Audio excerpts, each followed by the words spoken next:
एक तो कोरोजन में करा था हमने आयरन का कोरोजन। कोरोजन का मतलब होता है eating away of metal by acid और बाय डिफरेंट गैसेस वगैरह से, जो उसके ऊपर कोई भी चीज़ आ जाती है ना, एसिड से भी खराब हो जाता है और चीज़ से। तो आयरन का हमने करा था, इसको हम रस्टिंग बोलते हैं, है ना। आयरन की कोरोजन को हम क्या बोलते हैं, स्पेशल नाम नहीं रखा, रस्टिंग। ब्राउन कलर की कोटिंग आ जाती है इसके ऊपर, ब्राउन सा पाउडर बन जाता है। ठीक, तो कैसे बनता है ये? Fe2O3 प्लस XH2O, ठीक है, प्लस O2 गिव्स Fe2O, नहीं गलत कर दिया, आयरन प्लस XH2O हो गया Fe2O3 डॉट XH2। आयरन के अंदर ऑक्सीजन की प्रेजेंस में अगर पानी के मॉलिक्यूल्स हैं अवेलेबल, ह्यूमिडिटी है एनवायरनमेंट के अंदर, तो रस्टिंग हो जाएगी। एक्स का मतलब क्या होता था, वेरिएबल वाटर मॉलिक्यूल। जैसे आजकल बरसात का टाइम चल रहा है तो इस टाइम पे ये ज़्यादा है, तो इस टाइम रस्टिंग ज़्यादा होती है। और गर्मियों के दिनों में जब बिल्कुल ड्राई हो जाता है तो उस टाइम पे रस्टिंग धीरे होती है, स्लो हो जाता है प्रोसेस। ठीक है, ये तो हो गया आयरन की रस्टिंग। फिर हमने पढ़ा था एल्यूमिनियम के बारे में। एल्यूमिनियम की जो रस्टिंग होती है वो होती है एल्यूमिनियम ऑक्सीजन के साथ रिएक्ट करके एक हार्ड लेयर बना लेता है अपने ऊपर Al2O3 की। कोई भी एल्यूमिनियम कभी भी खराब नहीं होता है अगर आप उसको घिसे ना। जैसे अब ये एल्यूमिनियम की आप देख रहे हो पार्टीशन लगा हुआ, ये एल्यूमिनियम ऐसा हजारों साल अगर लगा दूँ छोड़ दूँ कहीं तो ऐसे ही खड़ा रहेगा, ये खराब नहीं होने वाला। क्यों नहीं होने वाला? क्योंकि उसके ऊपर ये लेयर की एल्यूमिनियम ऑक्साइड की, जो कि बहुत अच्छी टफ लेयर होती है, वो आ जाती है। ठीक है, रिएक्ट कर जाता है ये उसके साथ और एल्यूमिनियम ऑक्साइड की लेयर। अभी इसमें अलग अलग क्वेश्चन आते हैं कि भाई एल्यूमिनियम को अगर हम एसिड में डाल दें तो उसको रिएक्शन को स्टार्ट होने में टाइम लगता है, क्यों? इसी का क्वेश्चन बता रहा हूँ मैं। तो किसी एल्यूमिनियम के टुकड़े को हम किसी एसिड में डाल दें तो वो टाइम लेता है रिएक्ट करने के लिए। तो तुम क्या कहोगे, भाई उसके ऊपर एल्यूमिनियम ऑक्साइड की लेयर है, पहले वो हटती है, फिर उसके बाद aluminium starts reacting with acid. समझ में आ गई? क्वेश्चन डिफरेंट इस एल्यूमिनियम लेयर के ऊपर ही आ सकते हैं। और इससे क्या है, डल हो जाता है एल्यूमिनियम। पहले बर्तन एल्यूमिनियम के यूज़ होते थे खूब, अब से 40 साल पहले, 50 साल पहले एल्यूमिनियम के खूब बर्तन यूज़ होते थे।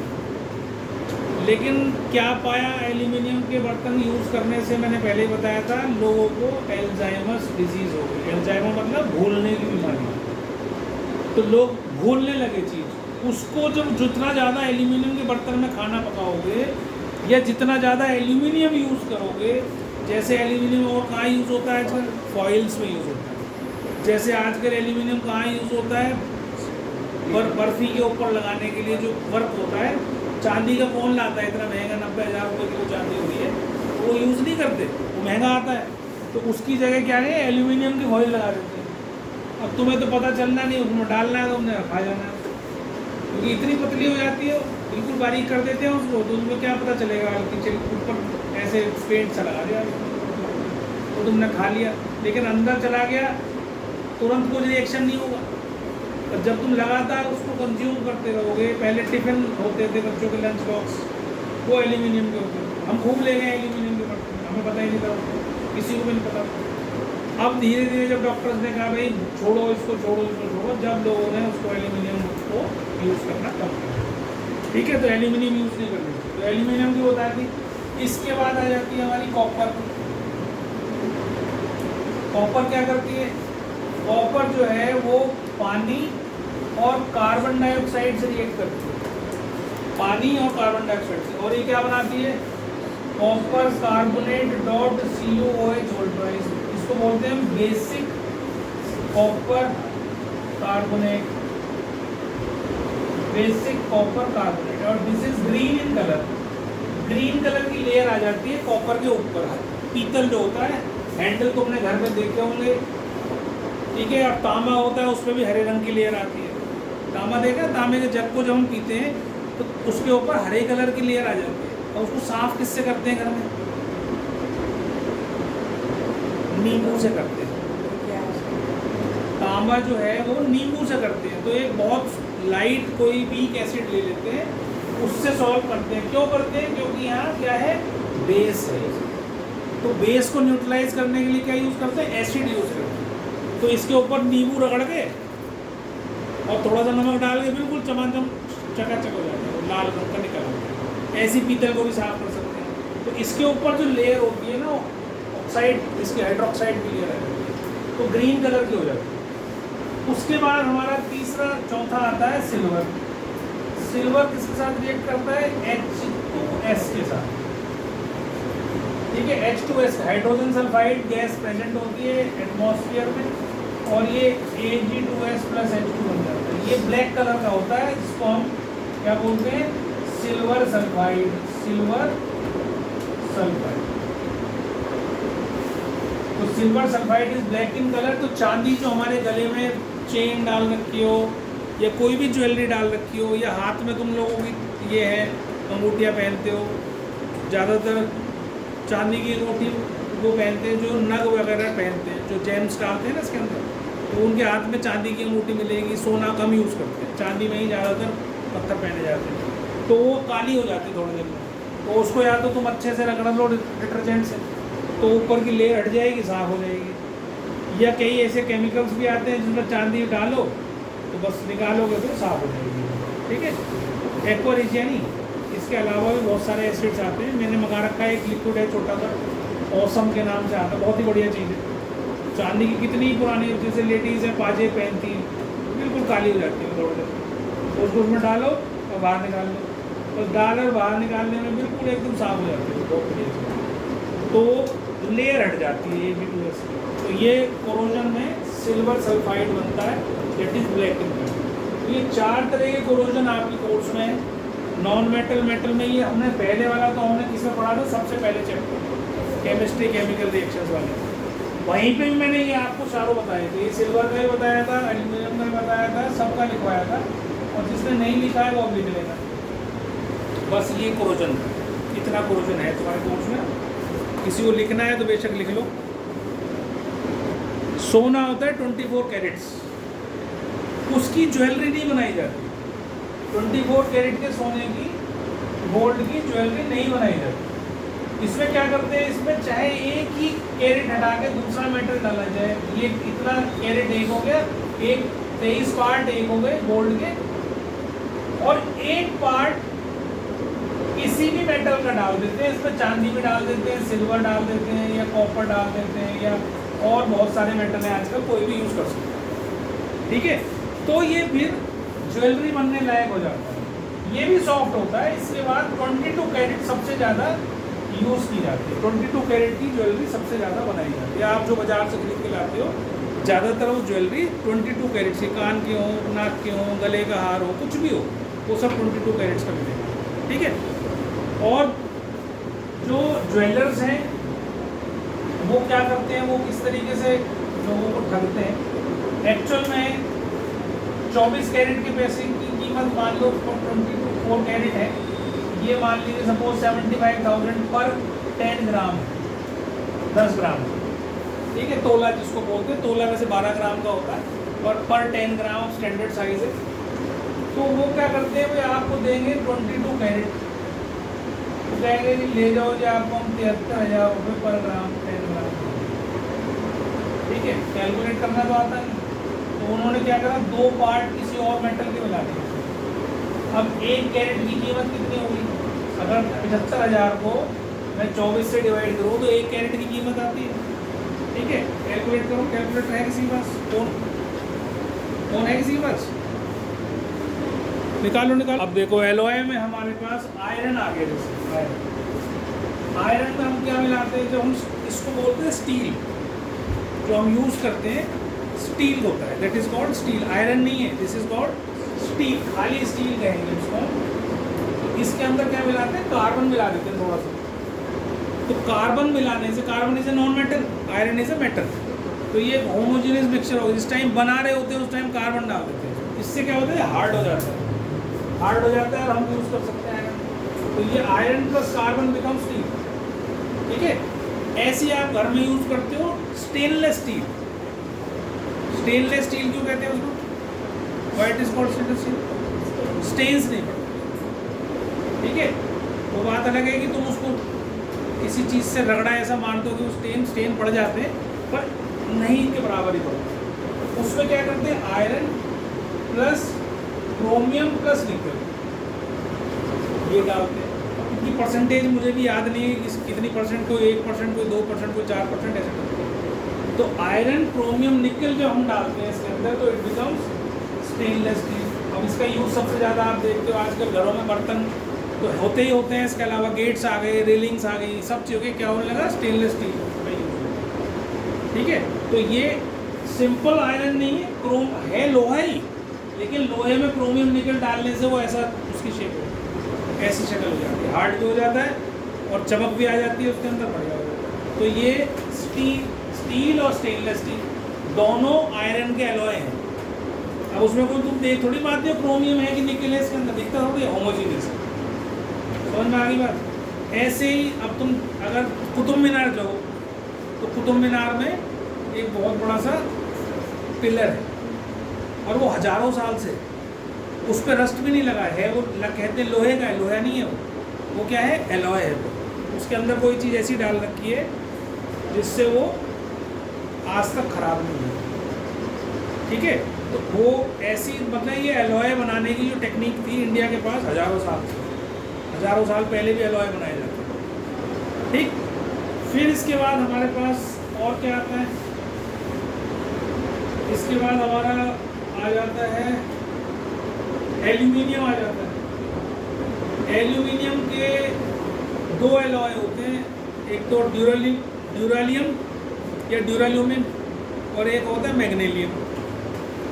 एक तुम अपने प्रेशर कुकर्स देखते हो, जो प्रेशर कुकर आजकल तो स्टेनलेस स्टील के आ गए, पहले प्रेशर कुकर सारे किसके बनते थे, एल्यूमिनियम के बनते थे। तो एल्यूमिनियम इतना सॉफ्ट होता है कि उसको कैसे ही मोड़ तोड़ दो, लेकिन वो तो बहुत प्रेशर झेलता है। जो कुकर है उसमें तो बहुत प्रेशर हो जाता है, पानी का प्रेशर हो जाता है, तो उसको वैसे नहीं बनते हो। किससे बनता है, इसी एलॉय का बनता है। उसमें एल्यूमिनियम प्लस कुछ और डाल देते हैं उसमें, जो अलग अलग है ड्यूरल, इसमें कुछ दे नहीं रखा है इन्होंने कि क्या क्या डालते हैं इसके अंदर। ठीक है, तो ड्यूराल्यूमिन और मैग्नीशियम ये दो एलॉय हैं जो एल्यूमिनियम के हैं। और इसके अलावा और कहाँ यूज़ होता है, ये जो जितने भी हवाई जहाज बनते हैं, एरोप्लेन्स हैं, तो सबकी एल्यूमिनियम बॉडी होती है, हल्की है ना। अगर आयरन की बना दोगे तो वजन इतना हो जाएगा, उठेगा ही नहीं। एल्यूमिनियम की बनाते, लेकिन एल्यूमिनियम तो मुड़ जाएगा, इतना प्रेशर होता है उनका जेट प्लेन्स का। तो वो क्या करते हैं उसको भी एलॉय से ही बनाया जाता है, स्पेशल टाइप के एलॉय। आजकल एल्यूमिनियम का ही ट्रेन की बोगी भी बन रही है, एल्यूमिनियम की बनती है। विदेशों में तो बहुत दिनों से चल रही है, इंडिया में तो लोहे की बनती है ना क्योंकि इंडिया वाले एल्यूमिनियम में वैसे चल नहीं सकते, यहाँ तोड़ने की आदत है। जब सबसे पहले इन्होंने बीजेपी गवर्नमेंट ने वो चलाई थी वंदे भारत, सबसे पहली, पता नहीं वंदे भारत थी कि कौन सी वाली थी, उसमें उन्होंने जो है वो LED के वो लगा दिए उनके हर सीट पे कि वो LEDs लगा दी थी छोटी छोटी, कि भाई कुछ भी देखते चले जाओ तुम अपना, उसमें जा रहे ट्रेन में। तो वो जब ट्रेन रुकी है उसके बाद पता चला LED है वो भी सारी पाड़ के ले गए आप लोग। तो यहाँ तो कुछ भी दे दो तुम, सब चोरी कर लो। तो एल्यूमिनियम यहाँ काम चलेगा नहीं, क्योंकि यहाँ पे एक्सीडेंट्स ही बहुत होते हैं। लेकिन अब धीरे धीरे टेक्निक बदल रही है। अभी कल मैं पढ़ रहा था कि जो पटरी हैं उस पटरी का अल्ट्रासाउंड करेंगे, अल्ट्रासाउंड टेक्निक से ये पता चल जाएगा कि भाई पटरी में कुछ कहीं गड़बड़ तो नहीं है। तो कई बार क्या होता है, लोग अभी एक यूपी में एक लड़का पकड़ा गया, मुसलमान था, वो क्या करता था, डिफरेंट चीज़ों को जो है साइकिल उस पर रख दी पटरी पे, उसका वीडियो बना रहा है, उसके ऊपर से वो निकल गई, ट्रेन निकल गई, कभी कुछ और रख दिया ला के, उसके ऊपर से ट्रेन निकल गई, वो उसका वीडियो बना रहा है। तो लोगों ने फिर उसको इंटरनेट पे वायरल कर देता था। तो पुलिस ने पकड़ा, उसकी धुलाई हुई है अच्छी सी, जेल में बंद है। लेकिन मतलब कौन पागलपन कर रहा है, क्या पागलपन कर रहा है, किसी को नहीं, क्या हरकत कर रहे हैं। ठीक है, इसका कोई इलाज भी नहीं है, इसका कोई वो भी नहीं कर सकता हमारे पास। जब नई ट्रेन आई तो उसमें पत्थर फेंक दिए, शीशे तोड़ दिए उसके। तुम ट्रेन में जा रहे हो, बैठे हो, पता चला कि पत्थर मार के बाहर कुछ भी कर सकते हैं। बदतमीज लोग भी बहुत, पटरियों को ऐसे भी यूज बहुत होता है। चलो इसके बाद आता है जी ब्रास, ब्रॉन्ज और शोल्डर। ब्रास जो है it is alloy of copper और जिंक। ज़्यादातर कॉपर होता है 80% और जिंक 20% होता है, ठीक है। ब्रास सुना होगा तुमने, ब्रास की बहुत सारी चीज़ें बनती हैं, कुकिंग यूटेंसिल्स से बनते हैं, screws, nuts, bolts, wires, tubes, ये सब चीज़ें बनाई जाती हैं, ठीक है। ये इसलिए बनाया जाता है, लोहे का नहीं बनता ताकि जंग ना लगे इसमें, है ना, रस्टिंग ना हो। फिर ब्रॉन्ज आ जाता है, तो bronze is also a alloy of copper and tin. इसमें 90% कॉपर होता है, 10% टिन होता है, ठीक है। तो और हाईली रेजिस्टेंट टू कोरोजन होता है। ब्रॉन्ज जो है किसके लिए बनता है, सिक्के बनते हैं, मेडल बनते हैं, ब्रॉन्ज मेडल देते हैं ना ओलंपिक्स में या किसी भी उसमें, तो ब्रॉन्ज का ही बना होता है, ठीक है। वैसे आजकल जो लोकल टूर्नामेंट्स हैं उसमें ब्रॉन्ज का नहीं मिलता। जब हम छोटे थे तो हमें मेडल जो देते थे तो वो कम से कम मिनिमम ब्रॉन्ज का होता था। मिनिमम मतलब अंदर उसमें ब्रॉन्ज होता था, तांबा, और ऊपर से कोटिंग होती थी गोल्ड और सिल्वर की। तांबा तो तांबा ही है, तो ब्रॉन्ज देना है तो ब्रॉन्ज कोटिंग होती थी। लेकिन अगर तुम्हें गोल्ड भी मिला है तो ऊपर की लेयर हट जाएगी तो अंदर से क्या निकलेगा, तांबा निकलेगा, मतलब ये निकलेगा, ब्रॉन्ज निकलेगा। अब तो सब चीज़ लोहे की बन गई। अब तुम सिक्के भी देखते हो, कॉइन्स, वो भी सब आयरन है। वो खराब इसलिए हो जाते हैं क्योंकि अब उसकी क्वालिटी गिराते हैं। तो मेरे पास, मैं बचपन में मेरे बहुत इसके एथलेटिक्स में मैं अच्छा था, तो मेरे को बहुत सारे मेडल मिले हुए हैं। वो मेडल रखे हैं, सब ब्रॉन्ज के, ऊपर से कलर उतर गया उनका, और उसमें स्कूल का नाम भी वो देते थे और ईयर देते थे, तो ये इस साल में मिला है बच्चे को। तो उस पर उसकी वो मशीन होती है, तो बर्तन पे हाथ लिखने वाली मशीन देखी तो नाम लिखते हैं, उसी से ही ऐसे ही लिख के नाम लिखते हैं। तो बढ़िया चीज़ होती थी, पहले अब सब चीज़ें बेकार होती है। अब आगे आ जाते हैं शोल्डर। शोल्डर क्या होता है, व्हाट इज शोल्डर? सोल्डरिंग करने के लिए तुमने सुना होगा, जो इलेक्ट्रिक वायर्स को आपस में जोड़ने के लिए, इलेक्ट्रॉनिक चीज़ों को, सर्किट टूट जाता है तो जोड़ने के लिए, तो एक लोहा सा होता है, सोल्डर आयरन जिसको बोलते हैं, उसमें लगा के उसको गर्म कर लेते हैं। फिर एक वायर होता है छोटा सा, पतला सा, ठीक है, उस वायर को शोल्डर बोलते हैं, ठीक है। उसमें लेड और टिन होता है 50-50%, कॉपर लेड और टिन होता है, 50% लेड, 50% टिन। वो उसकी क्वालिटी क्या होती है, वो बहुत जल्दी मेल्ट हो जाता है। आयरन को अगर तुम उस पर लगाओगे, सोल्डर आयरन तो कुछ नहीं होगा, लेकिन उसको लगाओगे तो वो एकदम मेल्ट हो जाएगा। ऐसा लगने लगता है जैसे मरकरी होती है ना, ऐसे पिघल जाता है। फिर उसको रख दो किसी भी दो के जॉइंट के बीच में, वो थोड़ी देर में वो हो जाता है, हार्ड हो जाता है, तो जुड़ गया वो आपस। तो दैट इज कॉल्ड सोल्डर, ठीक है, SOLDER, सोल्डर। लेड और टिन से बना होगा 50-50। फिर आता है अमलगम, AMALGAM, एमालगम। एमालगम जो है मरकरी का एलॉय है, मरकरी का एलॉय। ये इसमें मरकरी में अलग अलग मेटल्स डाल के, क्योंकि मरकरी लिक्विड फॉर्म में होती है और मरकरी यूज़ करनी है, तो पहले आपने देखा होगा दांत जो है फीलिंग होती है दांत, तो मरकरी से करी जाती है। अब मरकरी का यूज़ नहीं होता क्योंकि मरकरी पॉइजनस, खराब होती है हमारे, तो धीरे धीरे वो नुकसान बताती है हमारे। लेकिन अब इन्होंने हटा दिया, अब तो कुछ स्पेशल टाइप का सीमेंट, वैसा सीमेंट नहीं, कुछ और बनाते हैं, सीमेंट ही बोलते हैं उसको, वो लगाते हैं, उसकी फिलिंग कर देते हैं, तो थोड़े दिन में वो हार्ड हो जाए, थोड़े दिन में। लेकिन पहले मरकरी भरी जाती थी, तो बहुत सारे दांत भी आपने देखे होंगे अंदर, अगर पुराने लोग होंगे तो अंदर के दांत सारे मरकरी से भरते, चमक होती थी उसमें, जैसे आपका कॉइन होता है ना, ऐसे ही कॉइन की तरह चमकता था, जैसे आजकल के कॉइन आते हैं छोटे छोटे, ऐसे चमकता था। तो मरकरी का कोई भी एलॉय, मरकरी का कोई भी alloy, mercury plus any other metal, that is called amalgam, AMALGAM, ठीक है। Solution of sodium metal with mercury metal is called sodium amalgam. Amalgam consisting of mercury, silver, tin, zinc is used by dentists for filling the teeth। तो चांदी भर देते थे ना, चांदी के दांत बना दिए, नहीं होता, मरकरी में चांदी डालते हैं ताकि वो सॉलिड हो जाए, बस यही फर्क, और कुछ नहीं। तो ये कुछ एलॉयज हैं जो मेरे ख्याल से एनसीईआरटी में शायद ना डिटेल दे रखी होगी, मुझे पता नहीं है, देखना जरा एनसीईआरटी है किसी पास, नहीं है। तो ये चैप्टर हो गया आपका समाप्त, ठीक है। तो पहले ह्यूमन आई का स्ट्रक्चर बना रहा हूँ और समझा रहा हूँ, उसको ध्यान से समझ लेना। पहली बात तो हमारी ह्यूमन आई जो है बिल्कुल स्फेरिकल शेप की होती है, थोड़ा सा पार्ट इसमें बाहर निकला होता है, अंदर इसमें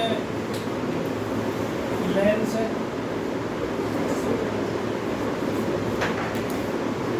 ठीक है,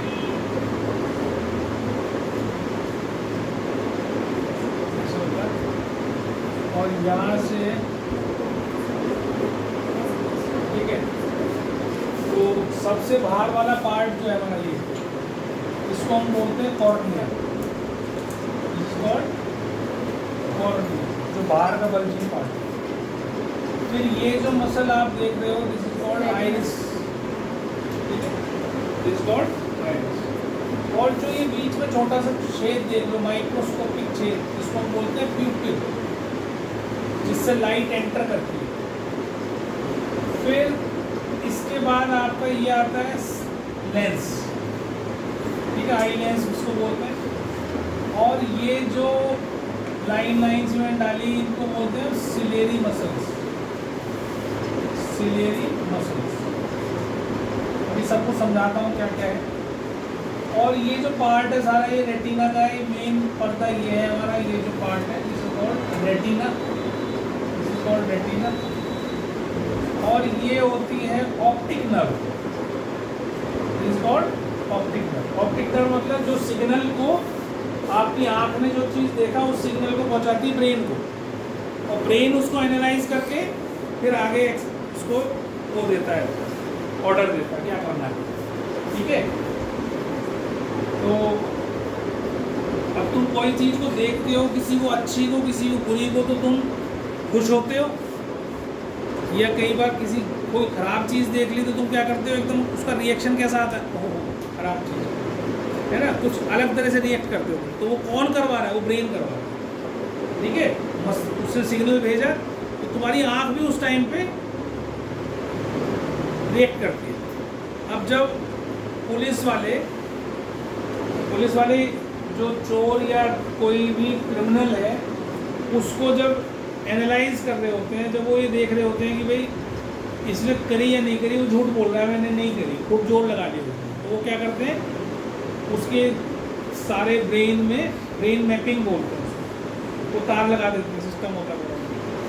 और उसके बाद उसके सामने उस क्राइम सीन की फोटोग्राफ भेजी जाती है, जो भी क्राइम सीन थे। अब जिस आदमी ने करा होगा वो वैसे बैठा रहे, लेकिन उसका दिमाग जो है ना वो विचलित हो जाता है, वो वहाँ पे उसके पैटर्न्स अलग बनने शुरू हो जाते हैं जो नॉर्मल आदमी से।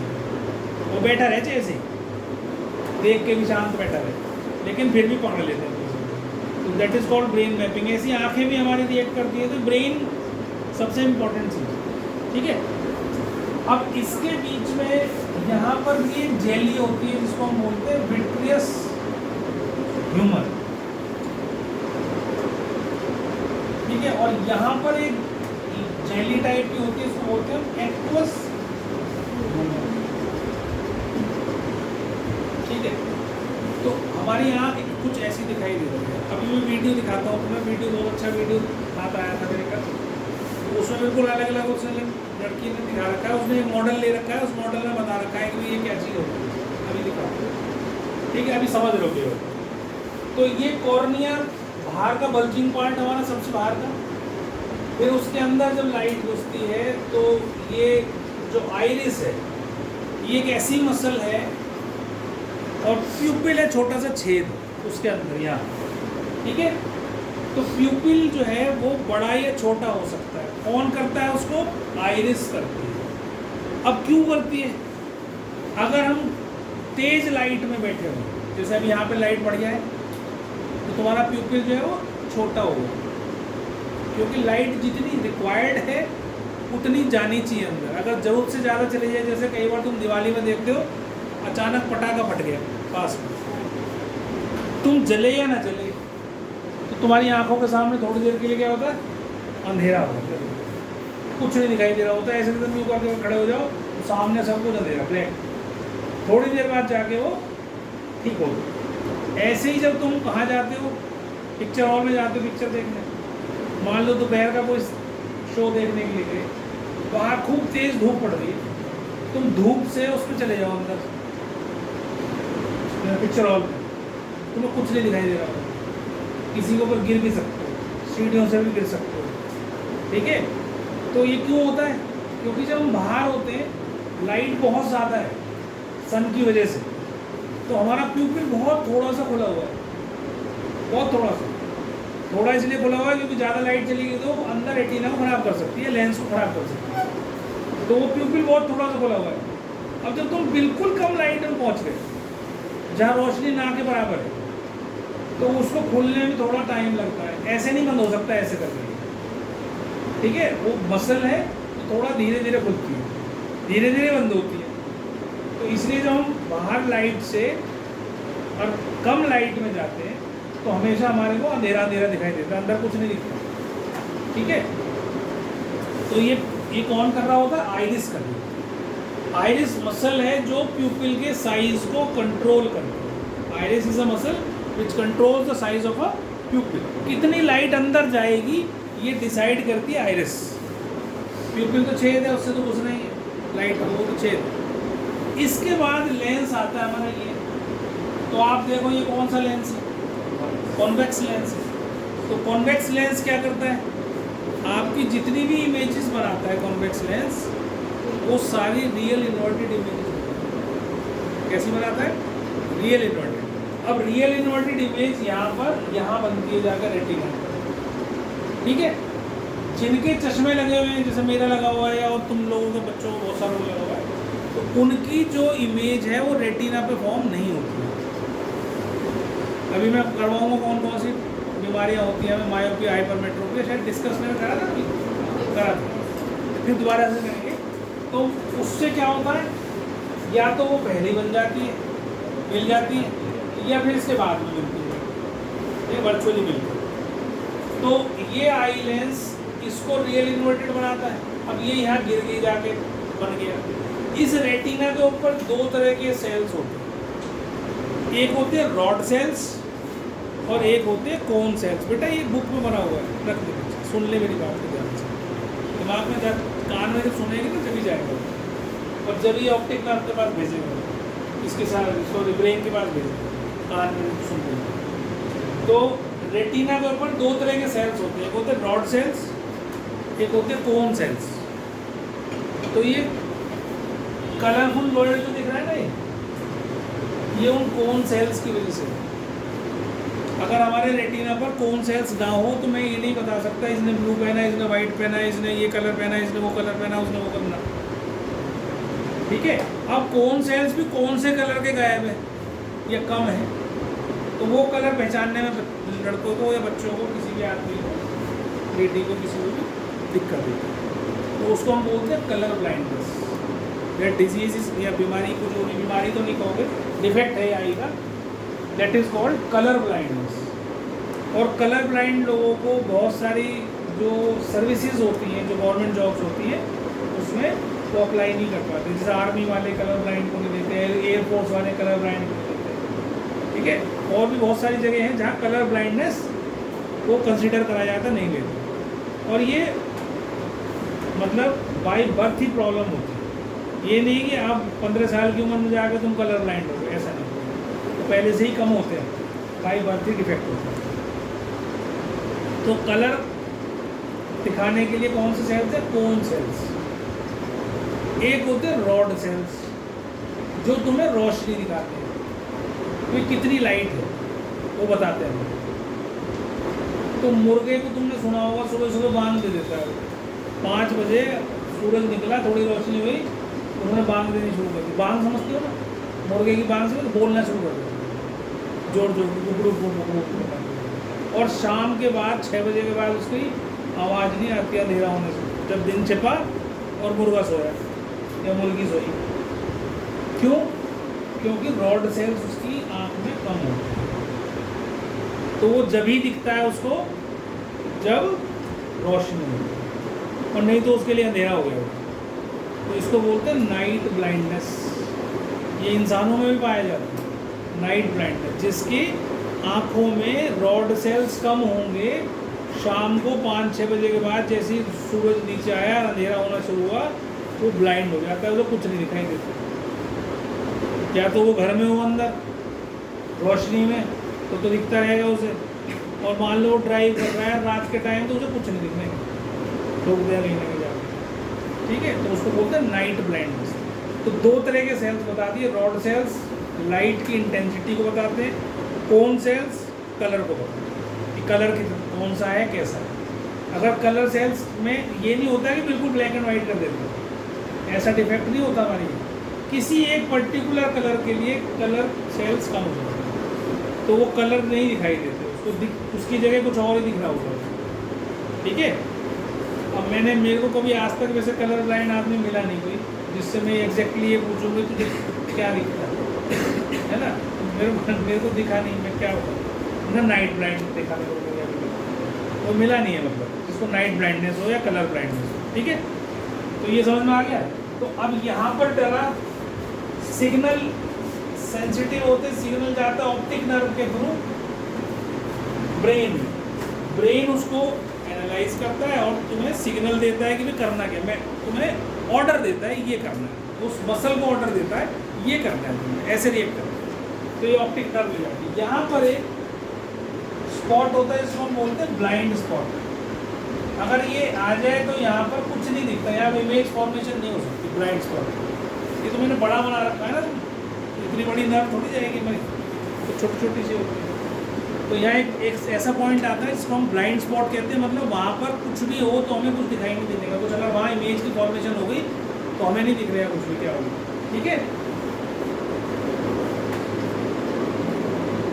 समझ में आ गया। और इनके बीच में जो मैंने ये विट्रियस ह्यूमर और एक्टिवस ह्यूमर लिखा है, ये इसके बीच में हर जगह भगवान ने जो है ऐसी वो बनाया हुआ है जिससे आपस में कोई फ्रिक्शन ना हो, घर्षण ना हो, है ना, किसी भी पार्ट को आपस में टकराएगा। अब यहाँ पर मसल्स ये भी हैं, ये सेल, ये भी लेंस भी सब, तो इसके बीच में अपनी जगह इंटैक्ट रखता है। तो ये जेली जो होती है उसको चीज़ों को हिलाता नहीं, हिलने नहीं देता, अपनी जगह स्टिल रहती है। तो ये काम होता है इनका, जितने भी ये ह्यूमर, ये विट्रियस ह्यूमर हो चाहे एक्वस ह्यूमर हो। तो ये हमारी आँख का पूरा डायग्राम, और बिल्कुल स्फेरिकल शेप की होती है हमारी आँख, गोल बिल्कुल कंचे जैसे। ठीक है, छोटी सी बिल्कुल कंचा होता है हमारे यहाँ। अब इसमें भी गड़बड़ हो जाती है कई बार, इसमें बाई बर्थ कई बार क्या हो जाता है, थोड़ी सी या तो जो साइज होता है नॉर्मल आई का उससे छोटी हो गई आई बॉल, या थोड़ी इलोंगेटेड होगी, लंबी होगी, गोल ना होकर थोड़ी सी इलोंगेटेड होगी। तो इसमें तो बहुत छोटा सा ही फर्क जो है वो फर्क डाल देता है। तो तुम देखते हो बहुत सारे बच्चों को जब स्कूल जाते हो तो उन्हें बोर्ड नहीं दिख रहा होता, 3 साल की 2 साल की उम्र में, तो माँ बाप उसको ले जाते हैं, चश्मा लग जाता है। तो वो बाई बर्थ होती प्रॉब्लम उसकी। ठीक है, तो अभी मैं बता रहा हूँ मायोपिया, हाइपरमेट्रोपिया हो जाता है उनको, तो क्यों हो जाता है। तो ये सबको समझ में आ गया अच्छे से। इसका डायग्राम बना लो पहले, तो बता दो जल्दी से बनाना।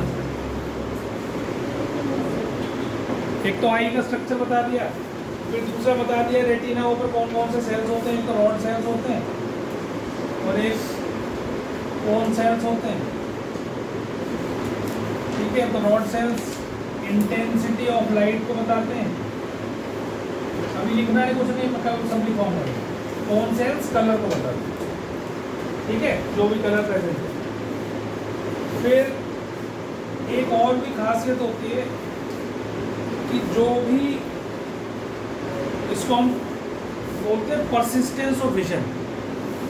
परसिस्टेंस ऑफ विजन क्या होता है कि जो भी चीज़ हम देखते हैं और देखकर एकदम आँख बंद कर लें तो हमारे रेटिना के ऊपर वो इमेज की जो फॉर्मेशन हुई है वो 1/16 सेकेंड के लिए बनी रह जाती है। 1/16 1 सेकेंड का 16वां हिस्सा। ठीक है, तो जो आजकल तो डिजिटल सारी चीज़ें हो गई, पहले जब पिक्चर हॉल में जाते थे तो रील होती थी, वो रील तेज़ी से दौड़ाते थे उसको स्पीड से, उसमें मतलब ऐसा लगभग कि 24 इमेजेस 1 सेकंड में वो तुम्हारे सामने आ जाती है। ठीक है, तो उससे उस स्पीड से आपको वो चीज़ चलती हुई दिखाई देती है।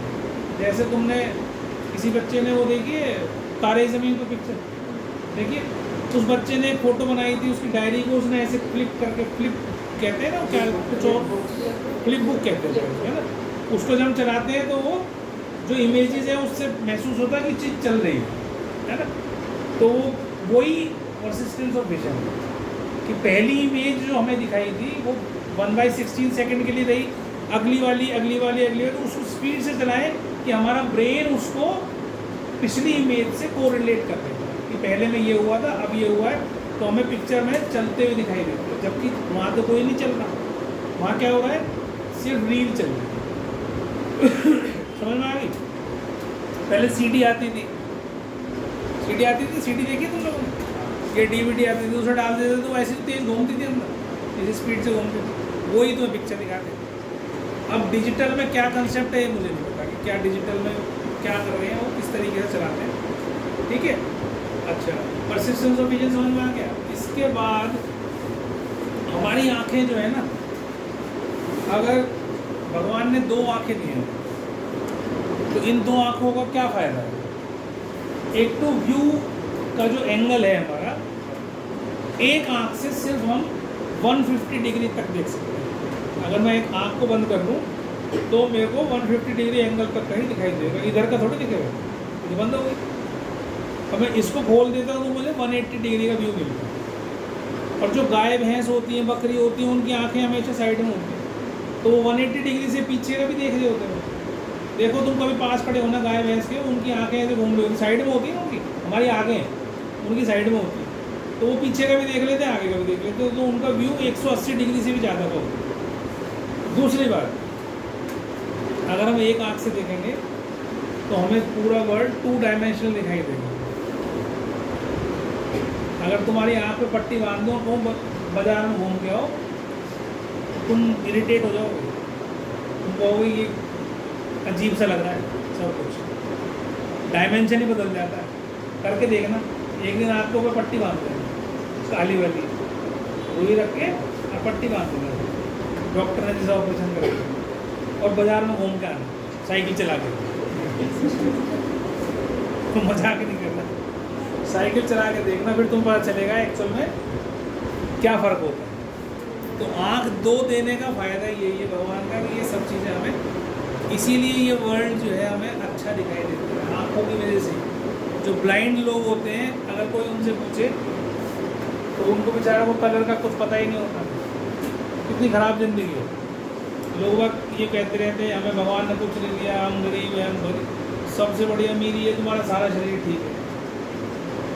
अब कोई अंधा हो और उसके पास अरबों रुपया हो, वो करेगा क्या उसका? कुछ भी नहीं, कहीं घूमने नहीं जा सकता, क्या देखेगा क्या? कुछ महसूस नहीं कर सकता जब तक देखेगा नहीं तो। कोई हाथ पैर पूरे ना हो तो देख आएगा जाके, किसी का हाथ कट गया, किसी का पैर कट गया, किसी का कुछ कट गया, तो वो तो देखा है, घुमाएगा। आँख ही ना हो तो क्या देखेगा? कुछ नहीं। तो इसीलिए सबसे इम्पोर्टेंट चीज़ जो है वो हमारी आँख है। ठीक है, तो परसिस्टेंस ऑफ विजन बता दिया मैंने तुम्हें। इसके बाद कलर ब्लाइंडनेस बता दिया, नाइट ब्लाइंडनेस तुम्हें बता दिया। इसके बाद आता है एक टॉपिक जिसको बोलते हैं पावर ऑफ अकोमोडेशन। क्या बोलते हैं? Power of accommodation. लिखना कुछ नहीं है तुमने, पावर ऑफ अकोमोडेशन सब लिखा होगा। पावर ऑफ अकोमोडेशन क्या होती है? हमारी आई लेंस की ये ताकत होती है कि वे दूर की और पास की चीज़ को देख सकते, एडजस्ट कर सकते। अभी मैं पढ़ रहा हूँ यहाँ पर और अचानक मेरे को आवाज़ सुनाई थी, मैंने ऐसे खोल के देखा तो सामने को दिख गया, कितनी दूर की चीज़ देख ली मैंने, और फिर वहाँ से लाया, फिर पढ़ना शुरू कर दिया, फिर वो पतला हो गया, फिर वो मोटा हो गया। मतलब लेंस मोटा पतला होता रहता है, ये ताकत होती है आई लेंस की, जिसको हम बोलते हैं accommodation, power of accommodation, accommodate करना। जैसी सिचुएशन आए उसके हिसाब से लेंस हो जाता है। जब हम पास की चीज़ देखते हैं तो लेंस हमेशा मोटा हो जाता है। जब पास की चीज़ देखेंगे तो लेंस हमेशा मोटा हो जाता है। और हर एक चीज़ की एक लिमिट है, तो मोटा होने की भी एक लिमिट है आई लेंस। तो आँख हमारी सबसे नज़दीक सबसे ज़्यादा क्लियर केवल 25 सेंटीमीटर तक देख सकते हैं, 25 सेंटीमीटर। उससे और नज़दीक लाने पर चीज़ें ब्लर होनी शुरू हो जाती है। तो उसको हम पॉइंट को बोलते हैं नियर पॉइंट। तो 25 centimetre that is called near point, जहाँ पर हमारी आँख सब चीज़ों को क्लियरली देख सके, उसमें कोई ब्लरनेस ना आए, ठीक है। तो वो नियर पॉइंट है। पर दूर की चीज़ हम इन्फिनिटी तक देख सकते हैं, दूर से दूर की चीज़ को देख सकते हैं। जैसे तारों को देख लेते हैं, चांद को देख लेते हैं, सूरज को देख लेते हैं, वो भी बहुत दूर है। तो हम भाई इधर सुनते मत तो बात में कर ली इसकी डिटेल। वो साइंटिस्ट ने देख के करके सब कुछ बता रखा है। 25 सेंटीमीटर याद कर लो बस, एक्सपेरिमेंट मत कर। आँखें कमजोर हो तो करिए एक्सरसाइज जो कर रहा हूँ, ठीक है। तो नियर पॉइंट और फार पॉइंट। फार पॉइंट क्या होता है? इन्फिनिटी। नियर पॉइंट क्या होता है? 25 सेंटीमीटर। जितना नज़दीक हम क्लियरली देख सकें और जितना क्लियरली हम दूर की चीज़ को देख सकें उसको फार पॉइंट, और पास की चीज़ को नियर पॉइंट। समझ में आ गई बात? ये तो ये हो गया एक। उसके बाद एकोमोडेशन की पावर मैंने बता दी तुम्हें कि भाई आँख मोटी या पतली हो सकती है। तो जितनी दूर की चीज़ हम देखें लेंस हमारा उतना ही पतला हो जाता है। इसीलिए तुम देखो जब दूर की चीज़ हम देख रहे होते हैं तो हमारे को किसी भी हमारी आँख पे जोर नहीं पड़ता। अभी तुम्हें कोई बारीक सी चीज़ पढ़ने को दे दूँगा, बिल्कुल बारीक सी, तो क्या करोगे? जोर लगाओगे और खूब कोशिश करोगे कि इसको पास को देखो जोर लगा के, तो हमारी आँखों में स्ट्रेन आता है। इसीलिए जब हम बारीक काम करते हैं तो हमारी बारी आँखों के ऊपर हमेशा स्ट्रेन रहता है, हम सिर में दर्द होना शुरू हो जाता है, ठीक है। सिर में दर्द होना पक्का है कि अगर बहुत बारीक चीज़ पढ़ रहे हो तो वो आपके दिमाग में आपके सिर में दर्द करती है। पर अगर तुम दूर की कोई चीज़ देख रहे हो, जैसे पिक्चर हॉल में पिक्चर देखने जाते हो, कभी सिर दर्द हो, कभी भी, क्योंकि दूर देख रहे हो, बैठे सामने चल रही इतनी दूर पिक्चर, तुम पिक्चर देख रहे हो। अगर तुम्हारे को बिल्कुल बराबर में ढा दूँ स्क्रीन में, जो सबसे सस्ती टिकट होती है ना, उसमें बैठा दो तुम, तो पिक्चर तो वहाँ भी देखोगे तुम, लेकिन तुम जब वहाँ से उठ के आओगे तो तुम्हारा सिर में दर्द होगा। ये एक्सपेरिमेंट हमने सब करे हुए हैं।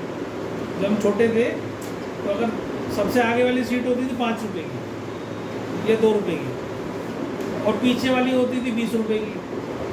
तो जिस दिन 20 रुपये है जेब में, उस दिन तो राजा की तरह पीछे बैठते थे, और जिस दिन नहीं है पिक्चर देखनी है तो आगे बैठ के देख के आ गए। तो जब भी देख के आ गए सिर में दर्द हो जाता, क्यों? बिल्कुल नज़दीक बैठे हुए तुम। चाहे कितनी बड़ी पिक्चर चल रही है, तुम पास से देखोगे तो जोर लगेगा ही लगेगा, आँखों पे स्ट्रेन आता है। इसीलिए तुम देखते हो हम कैमरे में या टीवी उसमें मोबाइल पे देखते रहते हैं। आँखें कमज़ोर क्यों हो रही बच्चों की? क्योंकि वो उसको आँख बढ़ाए रखते हैं, उसको इतनी दूर से तो देखते हैं। बहुत सारे बच्चे तो यहाँ देख रहे होते हैं। छोटे बच्चों को देखो तो, बड़े बच्चे तो थोड़ा समझदार हो जाते हैं, छोटे बच्चों को देखो यहाँ देख रहे होते हैं। और कितनी रेज उसमें से निकल रही हैं और तुम्हारी आँखों के अंदर जा रही है। एक तो वो खराब करती है, दूसरी बात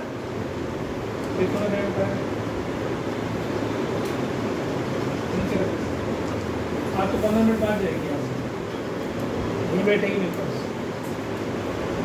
जब तक मैं ना कहूँ तब तक यहाँ उठने की प्रक्रिया चालू मत करना। वो मैंने 50 बार समझा दी बात। आज 10:30 पौने 11 छोड़ना चाहिए, मैं यहीं 15 मिनट ढूंढी, यहीं बैठेगी मेरे पास, ठीक है। तो पास की चीज़ देखने से हमारी आँखों का लेंस मोटा हो जाता है और हमारी आँखों में जोर पड़ता है। पर अगर हम दूर की चीज़ देखते हैं तो पतला हो जाता है लेंस, बिल्कुल पतला, थिन, और हम आराम से रिलैक्स होकर उसको चीज़ को देख सकते हैं। तो ये मोटा पतला होने की ही ताकत को हम क्या बोलते हैं? एकोमोडेशन, पावर ऑफ एकोमोडेशन, ठीक है, that is called power of. अब जब हमारी आंखें खराब हो जाती हैं, आंखें खराब हो जाती है मतलब जब हमारा लेंस मोटा या पतला होना छोड़ देता है, तो हम कहते हैं डिफेक्ट आ गया हमारी आँख में, तभी तो चश्मा लगता है, ठीक है। ये बीमारी नहीं है, दिस इज कॉल्ड डिफेक्ट, कमी है, कमजोरी हो गई हमारे आँख में। तो ये क्यों होता है अक्सर? बड़ी एज में तो ये होता है कि यहाँ सिलेरी मसल्स मैंने बनाई थी जो लेंस को पकड़ के रखता है, या जो मोटा पतला करता है उसको, लेंस को, वो सिलेरी मसल्स वीक हो जाती है। तुम लोगों की भी हो जाती है। चश्मा लगेगा ही जब सिलेरी मसल्स अपना काम प्रॉपरली नहीं कर रही होंगी। अब तो इसको एक्सरसाइज करना शुरू कर दो आंखों की, तुम लग जाओगी मुझे चश्मे को उतारना है 2 महीने 3 महीने के अंदर। पक्की बता रहा हूँ, गारंटी दे रहा हूँ, तुम्हारी आंखों में चश्मा उतर जाएगा 2-3 महीने के अंदर। दिन में 3 बार एक्सरसाइज करो, 2 बार एक्सरसाइज करो, खूब एक्सरसाइज करो आंखों की, इधर उधर चलाने वाली जो भी डॉक्टर बताता है, जो नॉर्मल एक्सरसाइज है कुछ करो। तुम 3 महीने में देखो तुम्हारा चश्मा उतर जाएगा। पहले थोड़ा कम होगा, फिर थोड़ा कम होगा, थोड़ा कम होगा। लेकिन हम आलसी होते हैं ना, तो आलसी होने के कारण हम करते हैं। अब जिनकी आंखें ठीक हैं, उनकी आंखें ठीक हैं, वो तो सोचते ही नहीं, और जिनकी आंखें खराब हैं वो आलसी है। अगर नहीं तो ये हमारे को भगवान ने जो दी है ना, कोई भी चीज़ बना के वो 100 साल के लिए भेजता बना के, दांत भी, आँख भी, सब कुछ। लेकिन हम अपनी ही हरकतों से इसको खोते हैं। और नहीं तो जो बहुत पुराने लोग हैं, पहले उनकी आंखों में चश्मा लगता ही नहीं था। पहले चश्मे होते बनवाते कहाँ थे, एक आध चश्मे। पहले बुढ़े नहीं होते होंगे क्या, 100 साल के होते थे। अब से 100 साल पहले इंडिया में सोचो चश्मे कौन पहनता हो, टेक्नोलॉजी नहीं। लेकिन वो फिर भी देख के जिंदे रहते थे 100 साल। ये थोड़ी देर के अंधे होकर घर बैठ जाते थे। एक तो ना मोबाइल फ़ोन थे, ना लैपटॉप थे, है ना, ना कोई ऐसी चीज़ें थी करने के लिए, वो मेहनत करते थे और बढ़िया खाते थे, बढ़िया पहनते, बढ़िया। तो आँखों में चश्मा जब ही लगेगा जब सिलेरी मसल्स वीक हो। सिलेरी मसल्स को स्ट्रॉन्ग कर लो, एकोमोडेशन होनी नॉर्मल होनी शुरू हो, मोटा पतला होना नॉर्मली शुरू हो। और ये किसी भी उम्र को हो जाता, मैं भी कर सकता हूँ, ऐसा नहीं है कि मैं तुम्हें भाषण दे रहा हूँ, मैं भी कर सकता हूँ। लेकिन उसके लिए फिर ये है कि रेगुलरली आपको लग के करना पड़ेगा उसका। अब मेरा पिछले 6 साल से चश्मा ऐसा कैसे ही, मेरा जो वो है नंबर है वो बदला नहीं है। नहीं तो बड़ी उम्र होती जाती तो बढ़ता चला जाता है। लेकिन मैं उस चश्मे को उतारता नहीं। मैं क्या करता हूँ, जब मेरे को ज़्यादा ऐसा लगने लगता है कि कुछ बढ़ गया नंबर, जब मैं एक्सरसाइज शुरू कर देता हूँ, तो एक्सरसाइज शुरू करता हूँ, थोड़े दिन एक्सरसाइज करूँगा, तो उसके बाद फिर सब कुछ साफ साफ से दिखना शुरू हो जाता है, फिर मैं बंद कर देता हूँ। लेकिन अगर मैं ये देखता हूँ कि अगर रेगुलरली करें कोई चीज़, 2 महीने 4 महीने 6 महीने कर लें, तो चश्मा करना चाहिए। मैं तुम्हें बच्चों को इसलिए बता रहा हूँ, तुम्हारे चेहरों पे अच्छे लगते हैं चश्मे, उल्लू सा महसूस करता हूँ मैं तो अपने आप को चश्मा लगा के। और जब नहीं हो, जब सबसे ज़्यादा मान लो कहीं छूट जाए या टूट जाए, मतलब जब तक बन के नहीं आएगा सूरदास वाली फीलिंग आती है कि अंधे हो गए, कुछ नहीं दिखेगा मुझे, मेरे से साइन करा लो, मुझे ये नहीं पता चलेगा इसमें चश्मा लगाए बिना कि मेरे से क्या साइन हो, वो साइन भी नहीं करते इसलिए। ठीक है, चलो बस आज के लिए इतना ही।